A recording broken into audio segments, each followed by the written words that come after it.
이번 주 핫클릭 코너에선 광주 붕괴 사고와 현대 산업 개발에 대한 얘기 해보겠습니다. 광주 사고 피해자와 가족 그리고 국민 여러분께 머리 숙여 깊이 사죄드립니다. 고개 숙인 정몽규 현대산업개발 회장. 지난 11일 신축 공사 중이던 광주 서구 화정아이파크 201동 옥상에서 콘크리트 타설을 하던 중 23층에서 34층 양쪽 외벽이 붕괴된 사고 때문입니다. 이 사고로 실종된 6명 중 1명은 결국 숨졌고, 지난 26일 사고 현장의 상층부에서 실종자 5명 중 1명의 머리카락 등 신체 일부가 발견된 것으로 전해졌습니다. 그런데 현대산업개발이 광주에서 낸 사고는 이번이 처음이 아닙니다. 지난해 6월 모두 17명의 사상자가 발생한 광주 학동 참사 역시 현대산업개발이 시공사였습니다. 당시 재건축 건물이 도로 쪽으로 쓰러지면서 시내버스를 그대로 덮쳐 9명이 숨지고 8명이 크게 다치는 참사가 발생했습니다. 7개월 전에도 이들은 국민들 앞에서 고개를 숙였습니다. 이른바 상류층의 상징으로 꼽히는 압구정 현대아파트를 시작으로 럭셔리 도시형 생활주택을 모토로 한 아이파크를 통해 성장가도를 달린 현대산업개발. 그러나 정 회장은 이딴 참사의 모든 책임을 지고 회장직에서 물러나겠다고 선언했습니다.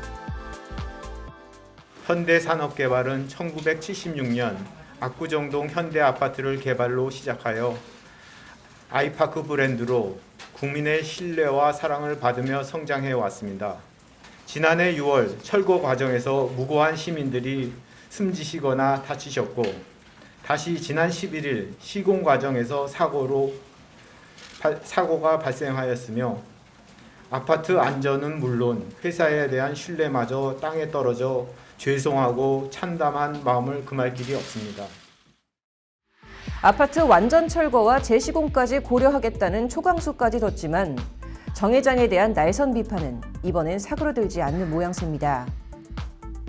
화정 아이파크 예비 입주자 협의회 이승엽 대표는 같은 날 오후 사고 현장 인근에서 기자회견을 열고 무엇보다 실종자 수습이 우선이다며 정 회장의 진정성 없는 사과와 책임 없는 사퇴를 강력히 규탄한다고 목소리를 높였습니다.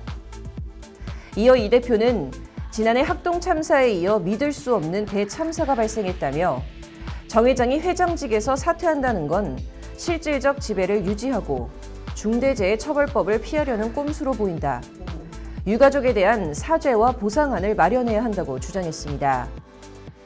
이 대표의 말대로 이번 광주 아파트 붕괴 사고는 중대재해처벌법 시행 직전에 발생해 현대산업개발 경영진들은 처벌을 피하게 됐습니다.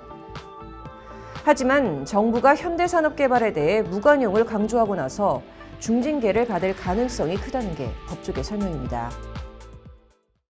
건설산업기본법에 따라서 이제 고의 또는 과실로 부실 시공을 했을 때는 영업정지 처분 또는 이제 과징금을 부과할 수 있도록 규정하고 있는데, 그 내부 규칙에 따라서는 이제 실제로 인명피해가 발생했다든지 인명피해 우려가 있을 경우에는 영업정지 처분을 내리도록 규정하고 있어요. 그런데 실제로 지금 실종되셨던 분들이 이제 사망까지 이르게 된다면 5명 이상이 이제 사망하게 되는 거라. 일단 서울시는 현대산업개발 측의 해명 등을 들어본 뒤 다음 달 17일 청문 절차와 법리 검토를 거쳐 처벌 수위를 확정할 방침인데요. 다만 경찰 조사가 진행 중이고 현대산업개발은 혐의를 부인하고 있기 때문에 청문 절차가 길어질 것으로 예상되고 있어 다음 달 중 처분은 어려울 것으로 전망되는 상황입니다. 나아가 노영우 국토교통부 장관은 무관용으로 대처해야 한다고 본다. 현행법을 근거로 등록 말소까지도 검토하겠다며 강경 기조를 거듭 밝힘에 따라 현대산업개발이 8개월 영업정지로 끝나진 않을 것 같다는 예측도 나옵니다. 건설산업기본법 제83조 10항에선 고의나 과실로 공사를 부실하게 하고 그로 인해 주요 구조물의 손괴가 생기고 공중에 위해를 가했다면 건설업 등록 자체를 말소하거나 1년의 영업정지를 할 수 있도록 규정돼 있습니다. 이에 만약 광주 학동 사고와 화정동 사고 두 건 모두 최고 수준의 제재가 내려진다면 현대산업개발은 1년 8개월의 영업정지까지 가능하다는 게 건설 분야 전문 민동환 법무법인 윤강 변호사의 말입니다. 가능성은 있다고 보고요. 다만 이제 광주 확동 사건 건은 이제 정확하게 원인이 이제 현대산업개발이 원인을 제공했는지 여부는 좀 따져봐야 될 문제인 것 같고요. 다만 요번 이제 광주 그 아이파크 아파트 붕괴 건은 골조공사 관련해서는 아무래도 더 그 책임이 과징될 거라고 예상은 하기 때문에 왜 그러냐면은 이제 그 외벽에 지금 붕괴가 일어났던 뭐 타워 크레인이랄지 아니면은 골조 공사의 동바리 설치 여부나 거푸지 존치 기간 여부는 결국은 그 현대산업개발이 직접적으로 지시를 하지 않으면 사실은 관리 감독 부분에서 좀 더 직접적인 그 영향이 있을 거라고. 일단 도의적 책임이라도 지겠다며 사퇴한 정몽규 회장에 대해 덮어놓고 비난만 할 순 없겠습니다. 하지만 사고 원인 규명이나 대책 마련은 제대로 시작도 않은 채 회장직만 내려놓은 것은 국민들 눈엔 당연히 무책임하게 비춰질 수밖에 없을 겁니다.